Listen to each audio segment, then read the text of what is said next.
नमस्कार दोस्तों, कैसे हैं आप। और कल का वीडियो जो हम लोगों ने किया था उसमें हमने आपको एक बहुत इंपॉर्टेंट बात बताई थी। और प्रोनाउन से रिलेटेड जो एक चार्ट बताया था हमने आपको केसेस और पर्सन का, उसे आपने याद कर लिया होगा। मतलब ऐसी उम्मीद करते हैं हम कि आपने उसे याद कर लिया होगा। और आज हम उससे आगे बढ़ेंगे। तो ये प्रोनाउन का सेकंड पार्ट का वीडियो है। फर्स्ट पार्ट कल हमने आपको करवाया था, आज सेकंड पार्ट है। और प्रोनाउन ऐसे कई पार्ट्स में डिवाइड है, मगर जो पर्सनल प्रोनाउन का पार्ट है यही सबसे बड़ा पार्ट होता है। इसके अलावा इतना बड़ा पार्ट पूरे प्रोनाउन में और कोई भी नहीं है। तो यहाँ पे ऑसम में हम मनु आपका स्वागत करते हैं और हम लोग पढ़ रहे हैं प्रोनाउन, जो कि कल जो हमने पढ़ लिया था आज हम उसके आगे पढ़ना शुरू कर रहे हैं। मगर एक बार थोड़ा सा समअप कर लें, वो ज्यादा सही रहेगा। तो शुरू करते हैं फिर। हमने आपको बताया था प्रोनाउन क्या होता है, प्रोनाउन की ओरिजिन कहाँ पे हुई है, प्रोनाउन की उत्पत्ति कैसे होती है, प्रोनाउन क्या होते हैं, ये हमने आपको बताया था। उसकी डेफिनेशन हमने आपको बताई थी। उसके बाद हमने आपको बताया था प्रोनाउन कितने प्रकार के होते हैं। तो प्रोनाउन हमने आपको 9 टाइप्स के बताए थे, है ना। उसके बाद फिर फॉर्म ऑफ पर्सनल प्रोनाउन, तो पर्सनल प्रोनाउन क्या होते हैं, कैसे इन्हें डिफाइन किया जाता है, ये सारे हमने आपको लास्ट वीडियोस में बता दी थी। इसके बाद फिर हमने आपको पर्सनल प्रोनाउन के केसेस का एक चार्ट बताया था। आपसे कहा था कि आप उसे नोट कीजिए और उसे याद कर लीजिए। ये यहां तक हमने आपको बता दिया, ठीक है। अब ये बता दिया, अब जो हमारा आज का जो इंपॉर्टेंट टॉपिक है वो है नॉमिनेटिव केस। क्या है नॉमिनेटिव केस। नॉमिनेटिव केस को हमने आपको बताया था कि सब्जेक्टिव केस भी कहा जाता है। कौन सा केस कहा जाता है, सब्जेक्टिव केस, क्योंकि ये हमेशा सब्जेक्ट के स्थान पर आता है, वर्ब के पहले आता है। हमने कल आपको बताया था कि वर्ब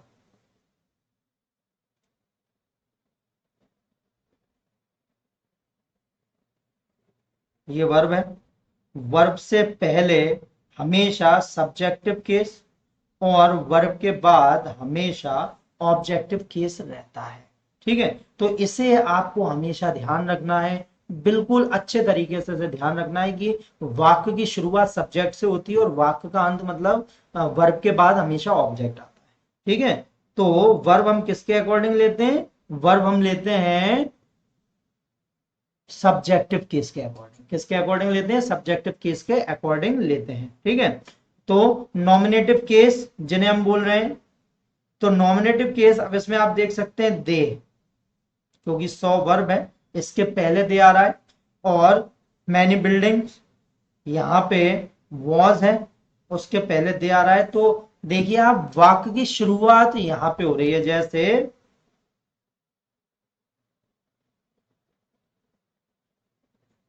शी कॉल्स मी, वहां मुझे कॉल करती है। तो यहाँ पे शी वर्ब से पहले है इसलिए सब्जेक्टिव है, और ये वर्ब के बाद है इसलिए ऑब्जेक्टिव है, इसलिए इसने ऑब्जेक्टिव फॉर्म ले रखा है। और देखिए आपने हमने बताया था आई का मी हो गया, ठीक है। तो इस बात को आप ध्यान रखेंगे अच्छे से कि नॉमिनेटिव केस हमेशा किसके पहले आता है, वर्ब के पहले आता है। मगर ऐसा नहीं होता, कई बार ये बाद में भी आता है। बाद में कब आता है, जब to be verb to be verb to be, है ना। तो इसे आप बहुत अच्छे से ध्यान रखें। इज, सॉरी उसे हटाएं।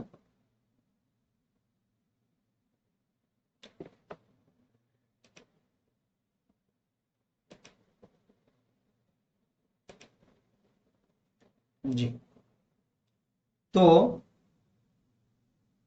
Is, am, are, was and were, all these are known as to be verb। क्या बोले जाते हैं इन्हें, टू बी वर्ब बोला जाता है। और टू बी वर्ब के बाद अगर केस आ रहा है तो वो हमेशा सब्जेक्ट के रूप में नॉमिनेटिव केस ही होगा। कैसा होगा, केस होगा। देखिए इसमें हमने 2 एग्जांपल डाले हैं आपको। अगर कोई आपसे पूछता है हु इज देयर, वहां पे कौन है, तो आप कैसे बोलेंगे ये मैं हूं। बट व्हाट हैपन, आजकल जो इनफॉर्मल इंग्लिश चलती है उसमें हम बोल देते हैं इट्स मी, है ना, एग्जाम में यही आता है, ये गलत है। हमेशा ध्यान रखेंगे ये बिल्कुल गलत है। इनफॉर्मल इंग्लिश में इसका बहुत ज्यादा इंक्रीज हो रहा है ये, क्योंकि हम लोग इस समय व्हाट्सएप और फेसबुक कल्चर पे हैं। हमारी ज्यादातर इंग्लिश बोलने की क्षमता उसी के अकॉर्डिंग डेवलप हुई है। But what happen, we learn air Oxford University Press dictionary according to its grammar. तो यहाँ पे जितने भी रूल चलते हैं वो ऑक्सफोर्ड ग्रामर के अकॉर्डिंग ही चलते हैं, क्योंकि हम लोग ब्रिटिश इंग्लिश बोलते हैं, हम लोग ब्रिटिश इंग्लिश पढ़ते हैं, हमें ब्रिटिश इंग्लिश पूछी जाती है एग्जाम में। Just because we were the colony of British, हम किसके उपनिवेश थे, हम ब्रिटिश के थे, उन्होंने हम पे कई साल तक राज किया, तो हमें जो इंग्लिश मिली है, हमारी जो विरासत है इंग्लिश की, वो ब्रिटिश इंग्लिश है और हमसे एग्जाम में वही पूछी जाती है। ये अमेरिकन इंग्लिश का क्रेज जो बढ़ा है जस्ट बिकॉज कि विश्व का सबसे शक्तिशाली देश अमेरिका है, विश्व में सबसे बड़े बिजनेसमैन अमेरिका के हैं, विश्व में बिजनेस करने के लिए सबसे अच्छी जगहें भी अमेरिका की मानी जाती हैं, ओपन ट्रेड पॉलिसी लागू करने वाला भी एक बड़ा है, विश्व का पहला संविधान लिखने वाला भी। तो ये बहुत सारे हैं, बहुत बहुत सारे ऐसे बातें हैं जो अमेरिका को नंबर 1 बना देती हैं, ठीक है। और अमेरिकन कल्चर, फेसबुक अमेरिका की है, ठीक है, तो वहां से, और माइक्रोसॉफ्ट, आईबीएम, ये सब अमेरिकन कंपनियां हैं, तो इनके थ्रू जो एक प्रचार हुआ इंग्लिश का, वो अमेरिकन इंग्लिश हो गई। और अब क्या है कि it is just amalgam, amalgam मतलब क्या है, मिक्सचर, इट, तो एक मिक्सचर बन गई है इंग्लिश, जिसमें इंडिया में we speak little bit American, little bit British English. मगर हमारे एग्जाम में हमें ब्रिटिश इंग्लिश पूछी जाती है, आप उसका ध्यान रखिए। और तो इसलिए इट्स मी कहना गलत है, ये समझ तो लेते हैं हम। What happened, what is the definition of communication? Communication is just a medium, and it is called, language is just a medium to communicate with people। तो हम क्या है कि इंग्लिश बोलने में ज्यादातर काम तो हमारे चेहरे के एक्सप्रेशन कर देते हैं, that all the most the work is done by our gestures. तो हमारे चेहरे के जो हाव भाव है वो कर देते हैं ज्यादातर काम। तो हम बोल तो सकते हैं, बट व्हाट हैपन कि अगर एग्जामिनर को आपको सेटिस्फाई करना है, उससे नंबर निकलवाने हैं, तो आपको ग्रामेटिकल करेक्ट इंग्लिश ही लिखनी पड़ेगी। You can't afford to write wrong English, तो आप गलत इंग्लिश नहीं लिख सकते, हमेशा ध्यान रखिए। एक्चुअली क्या होता है कि जब कोई हमसे सामने से बात करता है, तो हम उसके चेहरे के हाव भाव, उसके बॉडी लैंग्वेज देखकर ज्यादातर बातें सीख जाते हैं, उसकी समझ जाते हैं। बट कोई पेपर में लिख के देता है, तो फिर हम वही समझेंगे जो उसमें लिखा होगा, हम उसके एक्सप्रेशन से नहीं समझ पाएंगे, क्योंकि हमें वो दिख नहीं रहा। तो ये केवल फिल्मों में ही होता है, हाँ साथियों, ये केवल फिल्मों में होता है कि जब हीरो ने हीरोइन की लेटर खोला, तो उसमें चेहरा दिखने लगा हीरोइन का, या हीरोइन को हीरो का चेहरा दिखने लगा। एक्टर एक्ट्रेस का चेहरा देख सकता है, एक्ट्रेस एक्टर का चेहरा देख सकती है। जैसे ही उसने डायरी खोली, तो वो आ गया, ये उन दिनों की बात है, मैं वहां गई थी। तो ये सारी बातें तो वो ठीक है, मगर एग्जामिनर को हमारा चेहरा नहीं दिखेगा, वो हमारी बॉडी लैंग्वेज नहीं देख पाएगा। तो हमें सही इंग्लिश लिखना ही सीखना है, बस इस बात पे आपका पूरा फोकस होना चाहिए। क्या होना चाहिए? पूरा फोकस होना चाहिए। तो यहाँ पे हमेशा याद रखिए कि जब भी टू बी वर्ब आती है, is, am, are, was were आते हैं, तो उनके बाद हमेशा हम सब्जेक्टिव केस का यूज करते हैं। किसका यूज करते हैं? सब्जेक्टिव केस का यूज करते हैं। सब्जेक्टिव केस मतलब नॉमिनेटिव केस का यूज करते हैं। देखिए, was it they, not them. अब ऐसा नहीं कर सकते वॉज इट देम, नहीं, नॉट देम ये गलत हो रहा है, और नॉट मी गलत हो रहा है। इसलिए बोलते हैं ना, जैसे यहां पे अगर हम लिखें it is he who came here, तो it is he who came here. अब ऐसा नहीं बोल सकते it is him who came here, ये गलत हो जाएगा। अगर यहाँ पे ही की जगह आपको हिम लिख के आ रहा है, तो वो गलत है। आपको यहाँ पे ही यूज करना है, क्योंकि आप टू बी वर्ब के बाद यूज कर रहे हैं, तो टू बी वर्ब के बाद कभी भी ऑब्जेक्टिव केस यूज नहीं होता। ये बड़ी मिस्टेक होती है, ज्यादातर बच्चे इसमें गलती कर देते हैं, और आपको इसका ध्यान रखना ही है, बहुत अच्छे से रखना है। ठीक है, तो अब ध्यान रखेंगे हम कि हमें टू बी के कॉम्प्लीमेंट के रूप में हमेशा सब्जेक्टिव केस का यूज करना है, ना कि ऑब्जेक्टिव केस का। ठीक, चलिए उसके बाद फिर अब सब्जेक्टिव केस ये तो हमने आपको बता दिया कहां पे आ रहे हैं, मगर सब्जेक्टिव केस हमेशा आता है वर्ब के पहले। जैसे I have done all the work, मैंने सारा काम कर लिया है, I have done all the work. ठीक है, अब आई एंड ही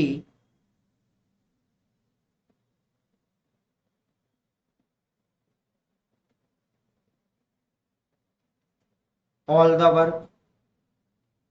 ठीक है, he, I and you done all the work.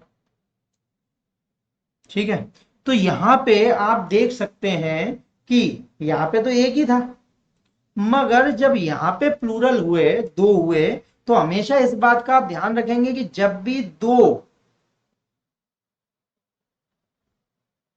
या दो से ज्यादा सब्जेक्ट को एंड से जोड़ा जाता है, तो हमेशा जो वर्ब आती है वो प्लूरल ही आती है। क्या आती है?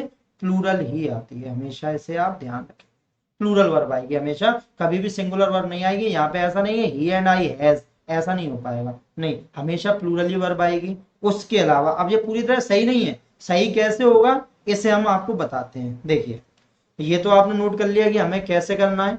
तो जब भी चाहे दो सब्जेक्ट हो, या उसके अलावा एक और बात कि आप सब्जेक्ट को सब्जेक्ट के साथ ही जोड़ेंगे। आप ऐसा नहीं कर सकते कि आप ऐसा लिखें आई एंड हिम, नहीं, वर्ब के पहले कभी भी ऑब्जेक्टिव केस नहीं आता, चाहे वो एंड के बाद आए या किसी और सब्जेक्ट के बाद आए, नहीं, हमेशा आई एंड ही रहेगा। क्या रहेगा? आई एंड ही रहेगा, या फिर जो भी सब्जेक्ट होगा वो सब्जेक्टिव फॉर्म में आएगा, ना कि किस फॉर्म में आएगा? ऑब्जेक्टिव फॉर्म में नहीं आएगा, ये गलत हो जाएगा, आई एंड ही रहेगा। ओके, चलिए उसके बाद अब आते हैं हम बहुत जरूरी एक काम की बात पे, जो हमें ओरिजिनलिटी में बहुत सारी चीजें बताती है। अब बताती कैसे, देखते हैं। देखिए, I, he and you have done all the work. ठीक है, मैंने, उसने और तुमने सारा काम खत्म कर लिया है। पहला, he, I and you have done all the work. हो गया। उसके बाद फिर you, he and I have done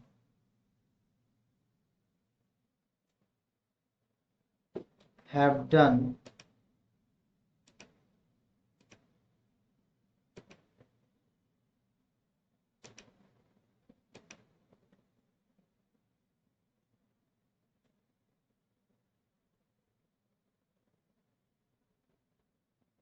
have done all the work। ठीक है, तो यहां पे आपने देखा कि हमने तीन तरह के सेंटेंस लिखे। कैसे लिखे? तीन तरह के सेंटेंस लिखे, और तीनों में क्या तीनों सही है?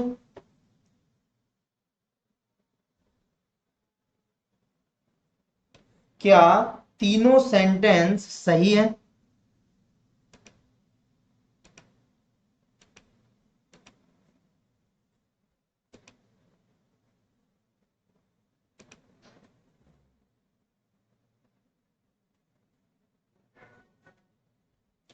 हाँ, तो क्या तीनों सेंटेंस सही है, या केवल दो सेंटेंस सही है, या तीनों सही है, या फिर तीनों गलत है, या कोई एक ही सही है?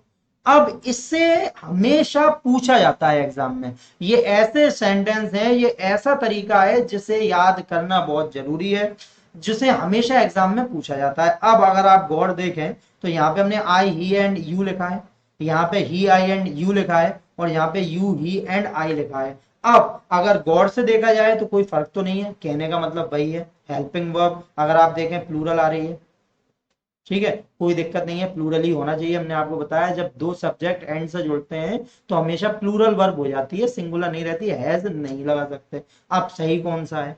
तो साथियों, इसमें सबसे जरूरी बात जो है वो ये है कि इसमें से ये दोनों गलत हैं, और सही कौन सा है? थर्ड वाला। अब आप पूछेंगे सर थर्ड वाला क्यों है सही? तो सही थर्ड वाला इसलिए है क्योंकि जब भी हम हमारे सेंटेंस में दो या दो से अधिक हम सब्जेक्ट के साथ एक सेंटेंस बनाते हैं तो हमें एक सिस्टमेटिक पोजीशन उसकी उस सिस्टमेटिक पोजीशन के अकॉर्डिंग उसे रखना पड़ता है वाक्य में। ऐसा नहीं है जो हमारा मन हुआ वो हमने लगा दिया। तो हमेशा ध्यान रखेंगे, कल हमने आपको पर्सन बताए थे, पर्सन कितने तरीके से थे? तो हमने आपको पहला बताया था फर्स्ट पर्सन। तो फर्स्ट पर्सन कौन कौन सा था? यू, और सॉरी, फर्स्ट पर्सन जो था वो था हमारा आई। क्या था? आई, है ना, सॉरी फॉर हम यू भूल गए आपसे।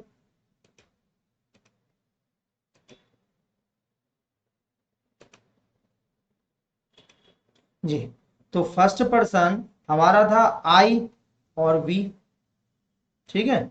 उसके बाद हमने आपको बताया था सेकंड पर्सन, सेकंड पर्सन था हमारा यू, और बाकी जो इनके हिसाब से थे जितने भी थे, ही था, शी था, इट था, दे था, ये सारे के सारे वर्ड थे थर्ड पर्सन। तो आपको इस बात का ध्यान रखना है कि जब भी आप कोई सेंटेंस बनाते हो जिसमें दो या दो से अधिक सब्जेक्ट आ रहे हैं, नॉमिनेटिव केस आ रहे हैं, तो उसमें आपको फॉर्मूला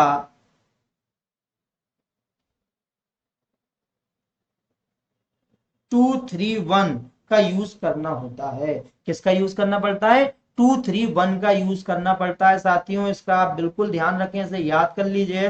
फॉर्मूला नंबर 231। तो 231 में दूसरा जो है वो आ रहा है यू के लिए, थर्ड आ रहा है थर्ड पर्सन के लिए, और जो फर्स्ट है वो आ रहा है आपका आई और वी के लिए। इसलिए आपको इस बात का ध्यान रखना है कि जब भी आप दो या दो से अधिक सब्जेक्ट के साथ एक सेंटेंस क्रिएट कर रहे हैं, फॉर्म कर रहे हैं उसे, तो you have to follow the formula rule 231।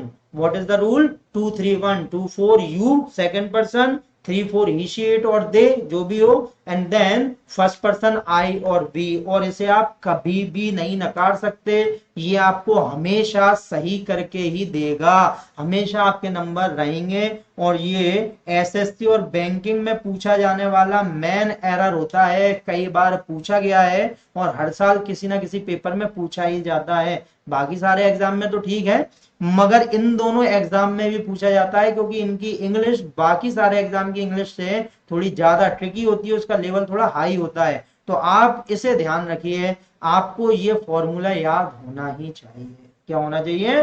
Formula number 231। क्या याद होना चाहिए? फॉर्मूला नंबर 231 आपको याद होना ही चाहिए। नोट कर लिया आपने? इसे नोट कर लीजिए आप। जी, मगर हमेशा ऐसा हो ऐसा नहीं है। कई जगह फॉर्मूला बदल भी जाता है। क्या हो जाता है? फॉर्मूला बदल भी जाता है।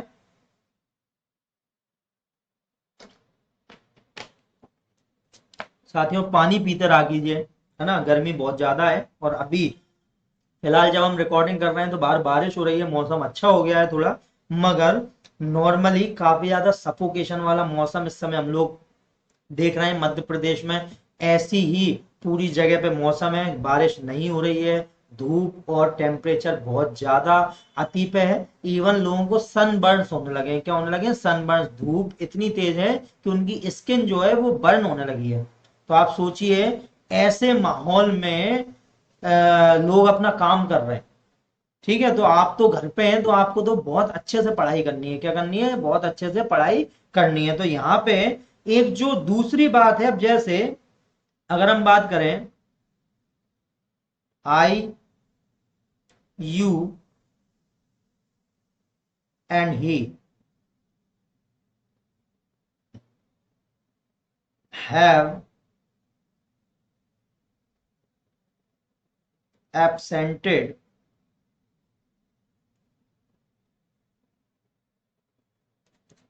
ourselves, sorry,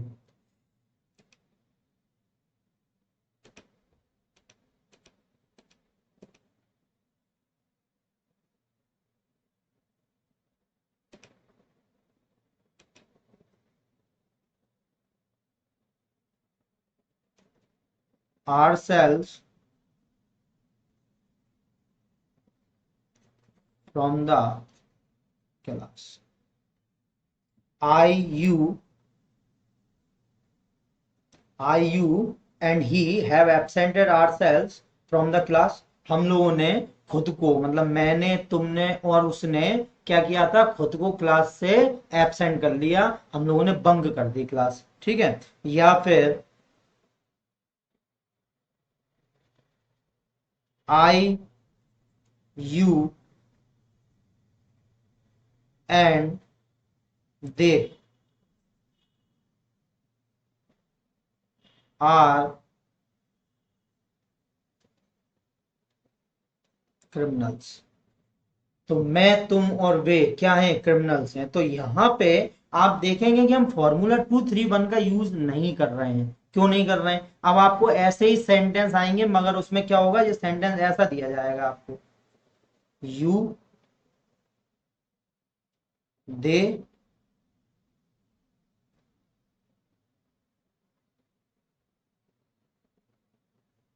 you they and I R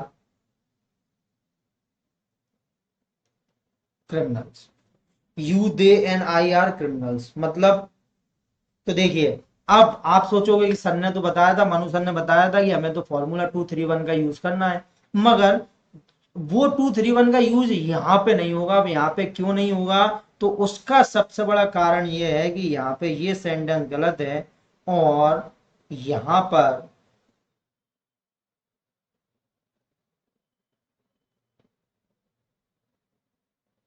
आज कुछ पेन थोड़ा सा गड़बड़ कर रहा है, इसलिए, है ना, तो आप उस पर ध्यान ना दीजिए।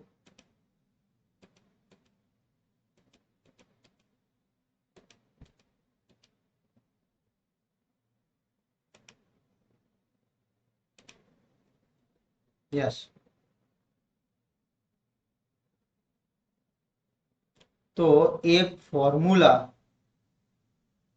जो हमने बताया था आपको 231, मगर यहाँ पे फॉर्मूला लगेगा 1 2 और 3। अब ये 1 2 3 फॉर्मूला क्यों लगा यहाँ पे? तो इस बात का हम हमेशा ध्यान रखेंगे कि जब भी हम किसी पाप, सिन को पाप बोलेंगे, ठीक है, गिल्ट मतलब दोष, या मिस्टेक गलती, तो सिन, गिल्ट और मिस्टेक का को कन्फेस करते हैं। क्या करते हैं? कन्फेस, कन्फेस मतलब स्वीकार कर लेते हैं। तो जब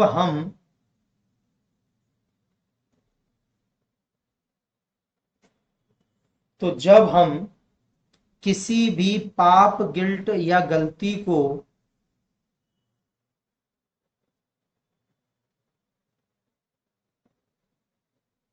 स्वीकार करते हैं, उसका कन्फेशन करते हैं, तब हमें हमेशा 1 2 3 फॉर्मूले का यूज हमें करना पड़ता है। क्या करना पड़ता है? 1 2 3 फॉर्मूले का यूज हमेशा हमें करना पड़ेगा। उसके लिए इस बात का ध्यान रखना, whenever we confess any sin, any guilt और any mistake done by us or anyone else, and if they have 2 or 3 person in a single sentence, so definitely we have to follow formula number 1 2 3 instead of 2 3 1।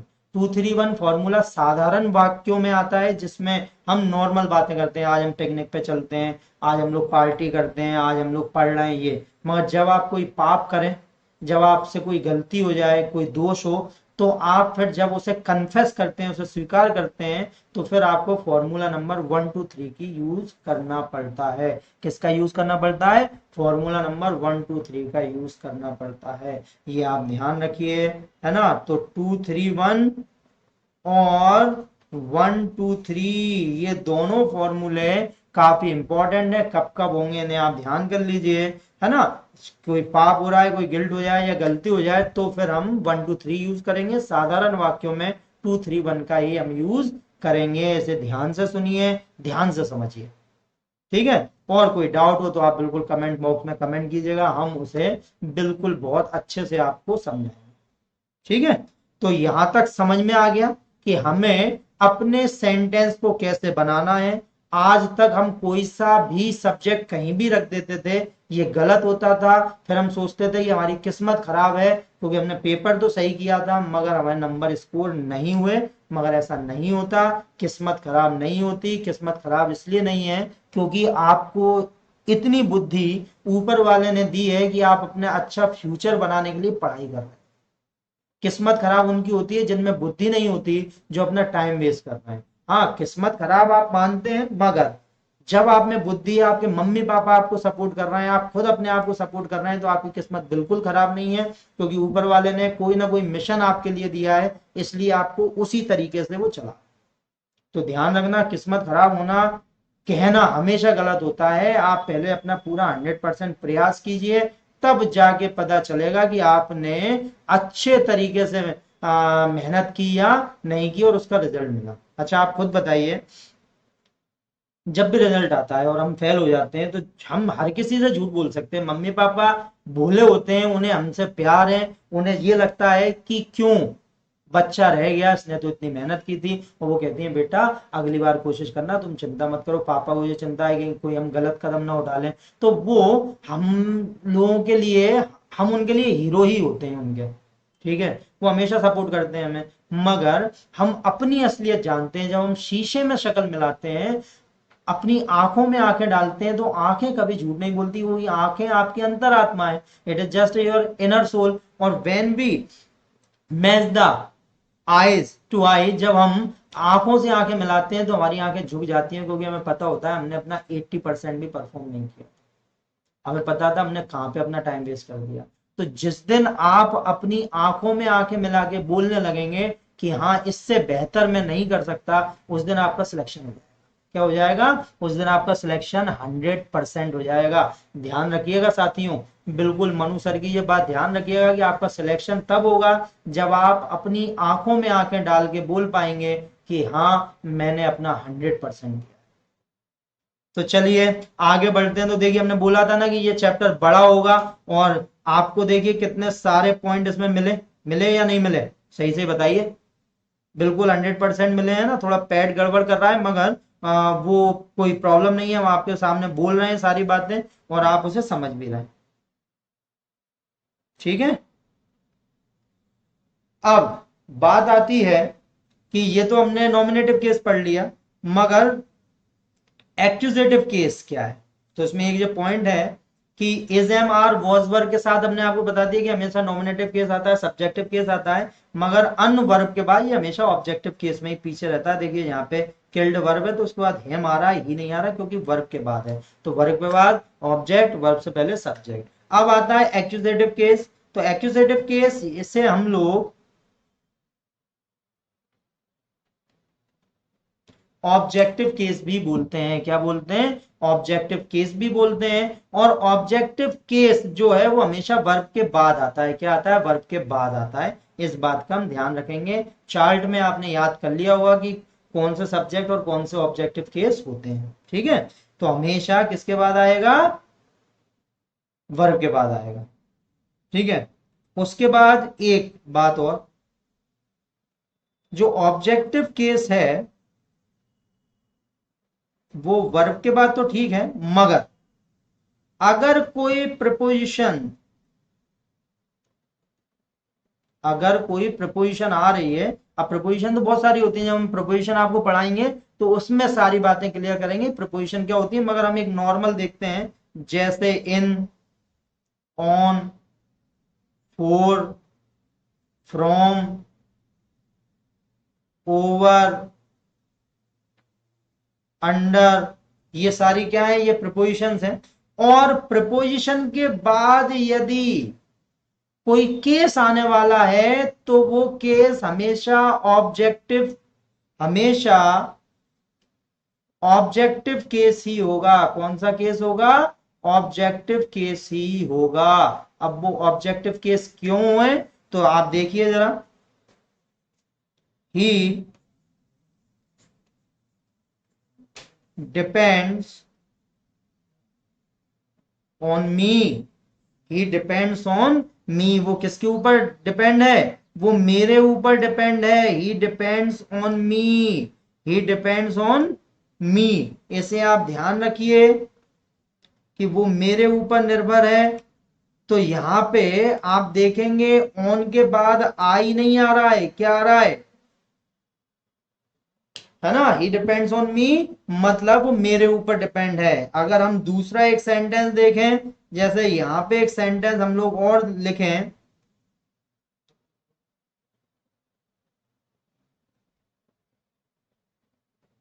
I came here for him.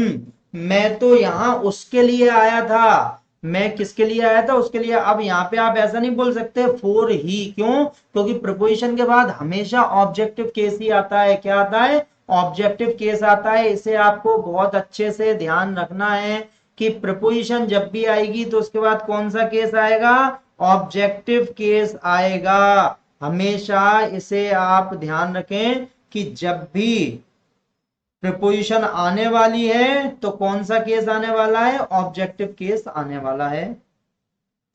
अब उसके अलावा हमेशा ध्यान रखें कि object जो है, मतलब एक्यूजेटिव जो है, वो दो तरह के होते हैं। एक होता है डायरेक्ट और एक होता है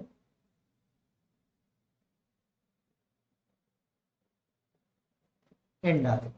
अब डायरेक्ट और इनडायरेक्ट में क्या अंतर है तो यहां पे हम देखते हैं कि यदि इनडायरेक्ट ऑब्जेक्ट को वर्ब के बाद रखा जाता है तो प्रपोजिशन का प्रयोग नहीं किया जाता, किंतु वर्ब के बाद डायरेक्ट ऑब्जेक्ट को रखा जाता है तो इनडायरेक्ट ऑब्जेक्ट के पहले प्रपोजिशन का प्रयोग किया जाता है। किसके पहले? प्रपोजिशन का प्रयोग किया जाता है। तो सबसे पहले तो हमें यह पता होना चाहिए कि डायरेक्ट और इनडायरेक्ट ऑब्जेक्ट क्या होते हैं। ठीक है, अब देखिए यहाँ पे I gave her a book, तो यहाँ पे लिखा है कि यदि प्रपोजिशन का प्रयोग नहीं, इनडायरेक्ट ऑब्जेक्ट वर्ब के बाद आए, मतलब यहाँ पे हर इनडायरेक्ट ऑब्जेक्ट है, जबकि यहाँ पे ए बुक डायरेक्ट ऑब्जेक्ट है। अब भाई कैसे पता चले कौन सा डायरेक्ट है कौन सा है? ठीक है, इन्हें डाई ट्रांजिटिव सेंटेंस कहते हैं। क्या कहते हैं? डाई ट्रांजिटिव सेंटेंस कहलाते हैं ये, क्योंकि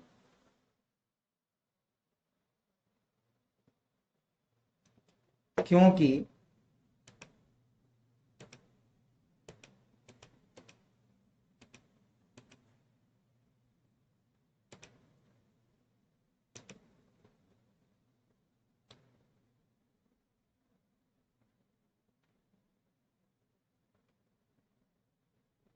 तो ड्राई ट्रांजिटिव सेंटेंस ये कहलाते हैं। अब TRANSITIV ड्राई ट्रांजिटिव मतलब वर्ब के बाद दो ऑब्जेक्ट होंगे। किसके बाद? दो ऑब्जेक्ट। देखिए यहाँ पे गेव, गेव के बाद हर और ए बुक दो ऑब्जेक्ट है, जबकि यहाँ पे गेव के बाद ए बुक और हर है तो दो ऑब्जेक्ट आते हैं, तो उन्हें क्या बोलते हैं? ड्राई ट्रांजिटिव सेंटेंस बोलते हैं। हमेशा याद रखेंगे ड्राई ट्रांजिटिव सेंटेंस। अब तो ड्राई ट्रांजिटिव सेंटेंस जो हैं इनमें दो वर्ब आ रहे हैं, और दो वर्ब जब आ रहे हैं तो कौन सा डायरेक्ट ऑब्जेक्ट है कौन सा इनडायरेक्ट ऑब्जेक्ट है ये पता लगाना थोड़ा सा टेढ़ी खीर होता है, मगर आज हम जो आपको तरीका बता रहे हैं उससे आप तुरंत पता लगा लेंगे ऐसे बिल्कुल इन योर फिंगर टिप्स की कौन सा डायरेक्ट और कौन सा इनडायरेक्ट ऑब्जेक्ट है। कौन सा है तो देखें, इसमें आप हमेशा ध्यान रखेंगे जब भी आप खुद से क्वेश्चन करेंगे व्हाट, क्या, ठीक है, तो यहां पे I gave her a book, मैंने उसे क्या दी? क्या? बुक। तो जब भी हमेशा याद रखेंगे कि व्हाट से क्वेश्चन करने के बाद जो आंसर निकल के आता है वो डायरेक्ट ऑब्जेक्ट कहलाता है। जब व्हाट से क्वेश्चन करोगे तो जो आंसर आएगा, जैसे हमने यहां पूछा I gave her a book, मैंने उसे क्या दी? तो किताब दी। तो यहाँ पे आंसर क्या आ गया व्हाट से करने के बाद? बुक। तो ये डायरेक्ट ऑब्जेक्ट कहलाएगा। क्या कहलाएगा? डायरेक्ट ऑब्जेक्ट कहलाएगा। तो व्हाट से जब आप क्वेश्चन करेंगे तो आप डायरेक्ट ऑब्जेक्ट पूछ रहे हैं, ठीक है। जबकि आप जब हु या किसे, ठीक है, या इसमें कई बार हुम भी आ जाएगा, तो जब आप हिंदी में पूछेंगे किसे, जैसे मैंने बुक किसे दी, तो क्या आंसर आ गया? हर।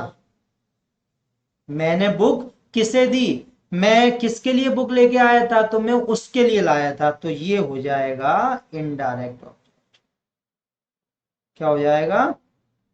इनडायरेक्ट ऑब्जेक्ट होगा।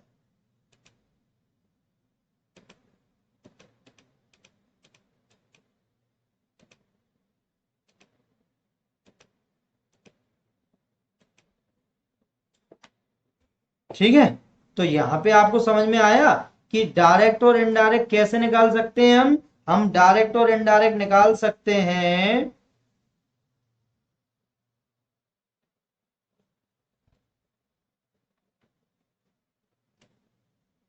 व्हाट, हु या होम से हिंदी में क्या या किसे से, ठीक है। तो यहाँ पे आप ध्यान रखिए, मैंने किसे बुक दी तो मैंने हर को बुक दी तो वो इनडायरेक्ट है, मैंने क्या दी तो मैंने बुक दी तो वो व्हाट से आ रहा है, क्या से आ रहा है तो वो डायरेक्ट है। अब इस बात का ध्यान रखेंगे कि यहां तक आपने समझ लिया। अब इसे आप अच्छे से समझ सकते हैं कि जब भी वर्ब के बाद इनडायरेक्ट ऑब्जेक्ट आता है तो प्रीपोजिशन का प्रयोग नहीं किया जाता। देखिए इनडायरेक्ट ऑब्जेक्ट हर आया है तो इसके पहले कोई भी प्रीपोजिशन नहीं आ रही है, ना टू है ना फोर है ना इन है ना ऑन है, कुछ भी नहीं आएगा। जबकि अगर डायरेक्ट ऑब्जेक्ट पहले आता है वर्ब के, उसके बाद आपको इनडायरेक्ट ऑब्जेक्ट लगाना है तो फिर आपको अकॉर्डिंग टू कंडीशन, कंडीशन के अकॉर्डिंग आपको प्रीपोजिशन लगानी पड़ेगी। क्या लगानी पड़ेगी? प्रीपोजिशन लगानी पड़ेगी। तो देखिए हुई ना काम वाली बात। हमने आपसे बोला था कि यदि आप औसम में हैं तो आप औसम पढ़ रहे हैं और औसम ही आप बनेंगे। इतनी सारी बातें हमने जो आज आपको बताई ये आपके बहुत काम आने वाली हैं, आप इन्हें बहुत अच्छे से पढ़िए, ठीक है। और हम मतलब कोशिश करते हैं कि स्लो बोलें। स्लो का मतलब ये नहीं है धीमा बोले, नहीं, लो साउंड नहीं करते हैं, साउंड तो ठीक है मगर हम धीरे धीरे बोलते हैं कि आप एक ही बार वीडियो में उसकी स्पीड को एडजस्ट ना करते हुए आपको समझ में आ जाए। तो इसलिए आप इसे ध्यान रखिए कि जो हम पढ़ा रहे हैं आपको एग्जाम में वही आएगा। हम इतने कॉन्फिडेंटली इसलिए पढ़ाते हैं क्योंकि हमें पता है कि जो हम पढ़ा रहे हैं आपको एग्जाम में वही आने वाला है, उससे बाहर आपको कुछ भी नहीं आएगा। तो बस आप मनु सर के साथ बने रहिए, ऑसम चैनल पे बने रहिए और वीडियो को लाइक सब्सक्राइब और शेयर जरूर कर दीजिए, क्योंकि यही आपका फीडबैक है, यही आपकी गुरु दक्षिणा है हम लोगों के लिए कि एक तो आप सिलेक्शन ले लें, अपना मम्मी पापा के सपनों को पूरा करें, और दूसरा हम लोगों को बूस्टअप करें अपनी लाइक से और अपने अच्छे कमेंट से, नेगेटिव कमेंट से नहीं, अच्छे कमेंट से। ठीक है, चलिए तो यहाँ पे आप देखेंगे कि she gave it to him. अब यहाँ पे इट डायरेक्ट था इसलिए टू हिम आया। अगर शी गेव हिम इट तो फिर यहाँ पे कोई भी प्रिपोजिशन नहीं आती। तो इसलिए आप ध्यान रखिए, डायरेक्ट और इनडायरेक्ट ऑब्जेक्ट जो हैं वो हमेशा काम वाली एक तरह से बहुत अच्छी एक ट्रिक है जो हमने आपको बताई है आज की, डायरेक्ट कैसे निकालें, इनडायरेक्ट और उसके साथ, क्योंकि ये पैसिव में भी बहुत काम आते हैं। किस में काम आते हैं? पैसिव वॉइस में। जब हम आपको पैसिव बताएंगे तो उनका एक पूरा लेक्चर बनेगा कम से कम आई थिंक 60 to 90 मिनट्स का, जो सिर्फ डाई ट्रांजिटिव के ऊपर ही होगा। और इनसे बहुत क्वेश्चन आते हैं, बहुत ज्यादा, और बच्चे उसे कर नहीं पाते। इस बार आप ऐसे कर देंगे। ठीक है, तो यहाँ पे क्या हुआ, शी। तो यदि डायरेक्ट और इनडायरेक्ट ऑब्जेक्ट दोनों ही प्रोनाउन हो तो पहले डायरेक्ट ऑब्जेक्ट को रखा जाता है, अर्थात डायरेक्ट ऑब्जेक्ट, और फिर प्रीपोजिशन, और फिर इनडायरेक्ट ऑब्जेक्ट। तो जब, अब देखिए इसमें क्या था कि हर प्रोनाउन था और बुक नाउन थी। मगर यहाँ पे अगर हम देखें इट भी प्रोनाउन है और हिम भी प्रोनाउन है, तो ऐसे समय आपको डायरेक्ट ऑब्जेक्ट पहले रखना है, उसके बाद प्रीपोजिशन रखनी है, और फिर इनडायरेक्ट ऑब्जेक्ट रखना है। जैसे हमने यहाँ पे एक आपको एग्जांपल दिया है, she gave it to him, she gave him it, ये गलत हो जाएगा, है ना, आपको एग्जाम में आएगा ऐसा, शी गेव हिम इट, ये गलत हो गया। नहीं, डायरेक्ट, पहले आप डायरेक्ट ऑब्जेक्ट, ठीक है, शी गेव इट, इट मतलब कोई वस्तु वगैरह की बात चल रही होगी तो उसने क्या दिया, तो इट दिया, तो इट पहले आना चाहिए क्योंकि डायरेक्ट है। और ठीक है, और शी गेव हिम, उसने किसे दिया, तो हिम को दिया, तो वो इनडायरेक्ट। ठीक है, समझ में आ गया। तो आगे बढ़े, तो ये तो पजेसिव का आ गया। मगर इसके अकॉर्डिंग एक केस और है जो बहुत ज्यादा इंपॉर्टेंट है, वो आपको कहीं नहीं मिलेगा, तो वो हम आपको अलग से बता रहे हैं। और बस यही आज लास्ट होगा, क्योंकि अगली बार हम अलग मतलब जो सेशन में आएंगे वो थर्ड पार्ट के वीडियो में आएंगे, और आगे के प्रोनाउन उसी में करेंगे हम। तो आज के लिए ये काफी रहेगा, मगर उससे पहले हम आपको बताते हैं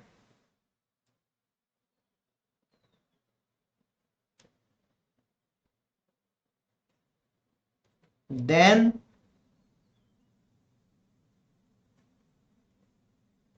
एंड केस के बारे में, देन और केस के बारे में। कैसे, देखो हम लोग शुरू से लिखते हैं, she is better than me, she is better than मी, वो मुझसे श्रेष्ठ है। अब एग्जाम में कैसे आएगा आपको, she is better than I. ठीक है, एग्जाम में आ गया। उसके बाद फिर she respects me more than him, वो मेरी रिस्पेक्ट ज्यादा करती है उससे। ठीक है, क्योंकि देन हमेशा तुलना के लिए आता है, कंपैरेटिव डिग्री के लिए आता है। और आपको एग्जाम में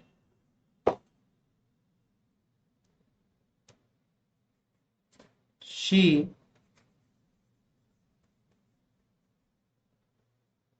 respects me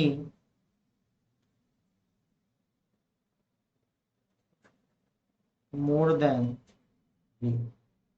अब आपके सामने चार सेंटेंस हैं, she is better than me, she is better than I, she respect me more than him, और she respect me more than he. अब इनमें से कौन सा सही है, कौन सा गलत है? तो देखिए कितने सरल हैं। आप सबसे पहले जो टिक करने वाले हैं वो ये करने वाले हैं कि ये बिल्कुल सही है, ये गलत है, और इसमें ये सही है और ये गलत है ना, किया ना आपने ऐसे ही। मगर आपने गलत कर दिया, जो हम लोग बचपन से एक इनफॉर्मल इंग्लिश पढ़ते आ रहे हैं, क्योंकि देखिए हमारे टीचर्स जो हैं वो ट्रिकी इंग्लिश, ग्रामेटिकल इंग्लिश के ज्ञाता नहीं होते हैं। कॉम्पिटेटिव इंग्लिश बहुत अलग होती है स्कूल या कॉलेज की इंग्लिश। ठीक है, कॉलेज और स्कूल में हमें नंबर स्कोर करने होते हैं, यहाँ पे हमें नंबर स्कोर के साथ साथ अपनी माइनस मार्किंग भी बचानी होती है। और यहाँ पे टिपिकल ग्रामर इंग्लिश मतलब आपको फंसाया जाता है, ऐसे सेंटेंस उलझाने वाले आपको एक तरह से लर किया जाता है, टेम्प्ट किया जाता है। जैसे हमने जो शी इज बेटर देन मी दिया, तो देखिए आप कितने खुश हो गए, आपने कहा ये तो बहुत सही है। नहीं, मगर सही बात यह है कि इसमें से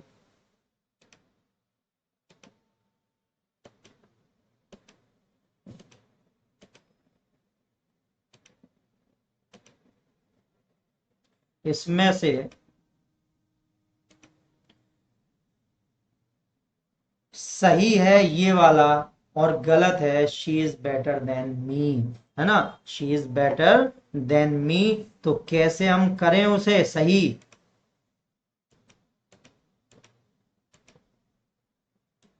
तो अब हम आपको बताते हैं कि ऐसा हमने क्यों किया, आपको गुस्सा क्यों आया, आपने कहा नहीं ये तो गलत है, आप तो गलत बता रहे हैं सर, मगर सर बिल्कुल सही बता रहे हैं, अगर आप ऐसा करके आएंगे तो आपको नंबर मिलेंगे।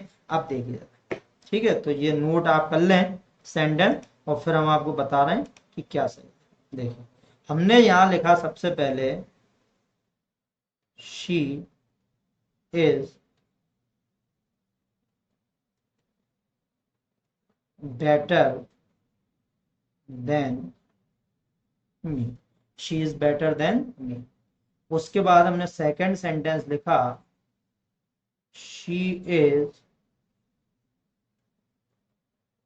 Better than I. अब आपको लग रहा था ये वाला सही, और हमने बोला कि सही तो ये वाला है, तो क्यों है। तो हमेशा ध्यान रखिए, जब भी हम देन का यूज करते हैं, किसका यूज करते हैं, देन का, तो देन के बाद ऑब्जेक्टिव केस आएगा या सब्जेक्टिव केस आएगा, ऑब्जेक्टिव केस आएगा या सब्जेक्टिव केस आएगा, वो डिपेंड करता है देन के पहले वाले केस के ऊपर, देन के पहले कौन सा केस है। ठीक है, तो यहाँ पे अगर हम देखें देन है, देन के पहले आप देखेंगे कि एक ही प्रोनाउन है या एक ही नाउन मतलब प्रोनाउन है, एक ही सब्जेक्ट है, और वो क्या है, शी है। शी कौन सा केस है, सब्जेक्टिव केस है। अगर हम लोग पीछे चलें तो देखिए शी नॉमिनेटिव सब्जेक्टिव केस है। ठीक है, ये देख सकते हैं आप। और यहाँ पे देन के पहले शी आ रही है, इसलिए देन के बाद भी सब्जेक्टिव केस ही आएगा, क्योंकि देन के पहले जो केस होता है उसी से उसका पीछे का केस बनता है। क्या बनता है, उसी फॉर्म में बनता है। तो इसलिए अब शी सब्जेक्टिव है, तो मी तो ऑब्जेक्टिव हो गया ना।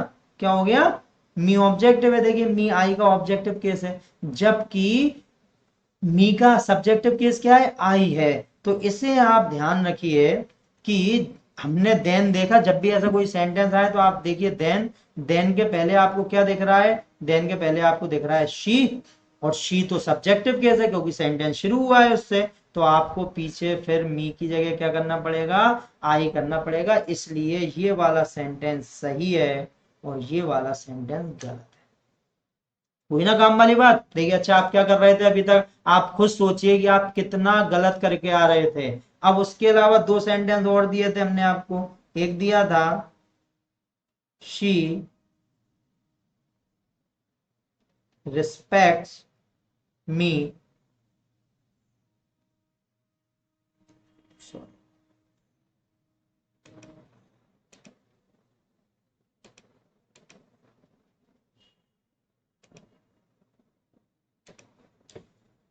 शी रिस्पेक्ट्स मी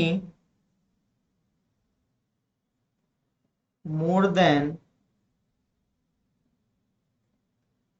हिम, और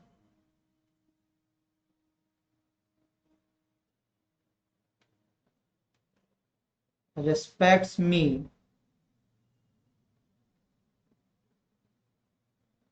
मोर देन ही। ठीक है, अब आप ये सही कर सकते हैं क्योंकि हमने आपको सही बताया था ये वाला। और अगर आप देखें तो हमें देखना है देन, क्योंकि देन के पहले का और बाद का केस है। तो देन अगर आप देखेंगे तो देन के पहले यहाँ पे ऑब्जेक्टिव केस आ रहा है। कौन सा केस आ रहा है? Objective case. वर्ब के बाद ऑब्जेक्टिव केस ही आता है ना। तो यहाँ पे तो कुछ था ही नहीं वर्ब के बाद, इसलिए सब्जेक्ट पे जाना पड़ा था हमें। यहाँ पे तो मी आ गया, मी ऑब्जेक्टिव केस है, तो फिर देन के बाद भी कौन सा केस आना चाहिए? ऑब्जेक्टिव। और अगर आप पीछे चल के देखेंगे हमारे साथ, तो हिम और मी दोनों ही ऑब्जेक्टिव केस हैं। कैसे केस हैं? ऑब्जेक्टिव केस हैं। तो इसलिए आप ध्यान रखिए, यहाँ पे ये सही होता है और ये वाला गलत। क्या हो जाता है? ये वाला गलत। ठीक है, तो देखिए कितनी जरूरी बात आज हमें पता चली इस लेक्चर में कि सिर्फ केसेस से ही कितने क्वेश्चन बन जाते हैं। अभी तक हम इतना डिटेल में कभी नहीं पढ़ते और ना हमें इसकी जानकारी होती है। तो आप अच्छे से पढ़ाई कीजिए, ऑसम के साथ बने रहिए। अब हम मिलेंगे अगले वीडियो में। जब तक के लिए आप इस बात का ध्यान रखना कि ये चार्ट आपको बहुत अच्छे से याद होना चाहिए। जो जो आज हमने आपको रूल्स बताए, फॉर्मूला नंबर 231, फॉर्मूला नंबर 123, उसके बाद हमने आपको ऑब्जेक्टिव केस का प्रीपोजिशन बताया, डायरेक्ट इनडायरेक्ट ऑब्जेक्ट बताए, और उसके बाद हमने देन और केस बताया। अब अगर आप देखेंगे अपने पुराने पेपर में तो इनसे मिलते जुलते कई सारे एरर्स आपको आए होंगे जो आपने उस समय गलत कर दिए होंगे, मगर अब आप उन्हें गलत करके नहीं आओगे। तो फिर हम लोग करते हैं मुलाकात। आप बने रहिए ऑसम के साथ और ऑसम पढ़िए, ऑसम बनिए, मगर सबसे इंपॉर्टेंट जो है वो है पढ़ते रहिए और बढ़ते रहिए। इसी के साथ मनु सर को आज्ञा दीजिए। अब हम लोग मिलेंगे नेक्स्ट वीडियो में। जब तक आप अपना ध्यान रखिए, अपने परिवार का ध्यान रखिए, और नेक्स्ट वीडियो में जल्दी से आइए जैसे ही वो पोस्ट होता है। तब तक के लिए धन्यवाद, अपना ध्यान रखिए।